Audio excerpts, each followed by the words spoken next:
Shalom, shalom. It's time for another spooky Appalachian story. When I was 15 years old, the house we lived in was right beside the woods.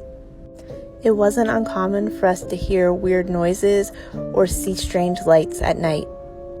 We tried to be inside before it got dark. I'm an insomniac, and on many nights I would be awake when the rest of my family was asleep. One night, around 3 a.m., I was just starting to drift off when I heard a noise from inside my closet.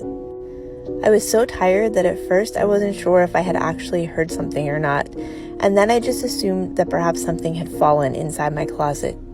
But as I started to drift off to sleep, there it was again. It was definitely a tapping sound. It didn't sound like Morse code or anything, just tap, tap, tap. My exhausted brain tried to come up with any type of rational explanation. Maybe it's water dripping, I thought, but then I remembered that there are no pipes in those walls. My next thought was a mouse. We had never had mice in our house, despite living right by the woods, but I thought maybe a mouse had gotten in and was tapping on something in the closet. As if whatever was making the sound could read my mind, the tapping sound rose up in my closet until it was tapping almost as high as the ceiling. At this point, I was convinced it was a bird or a bat, and I mustered up every ounce of courage I had to walk across the room and open the door. There was nothing. Just my clothes and a few boxes of things I kept in there. I moved the clothes around and looked, but there was nothing.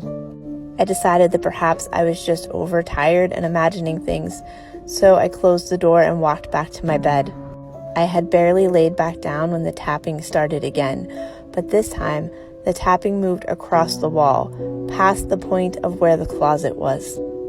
My mind reeled, trying to get a grasp on anything that could be happening, but there was nothing. Just fear. I closed my eyes as tightly as I could and tried to fall asleep as the tapping sound continued. The tapping sound continued to make its way down the wall. To my horror, when it reached the corner of the room, the tapping started on the wall directly perpendicular to the original wall. The first wall the tapping had happened on, the one where the closet was an inside wall of our house. This new wall was an outside wall. Whatever was making the sound had gone from inside of the house to outside of the house in the amount of time that it took to turn a corner. And then my brain realized, maybe it's inside the room with me.